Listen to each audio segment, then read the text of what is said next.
Naka-ready na nga eh. Ano sabihin nyo kay Pat sa apo nyo, Mami?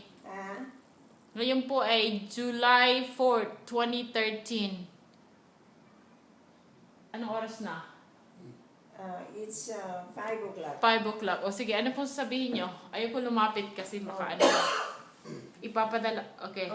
Patrick, kumusta ka na apo?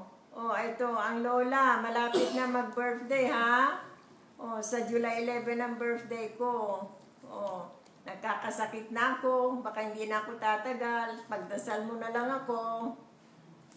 Basta, just remember, I love you very much, Patrick. You are my favorite apo.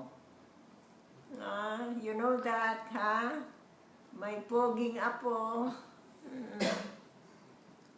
Tsaka mag-ipon kayo, ha? Huwag ka masyadong magagastador. Take care of your finances and try to improve your life, okay? And I wish you all the success in your life. I always pray for you, and just remember, I love you very much, okay? Okay. Bye.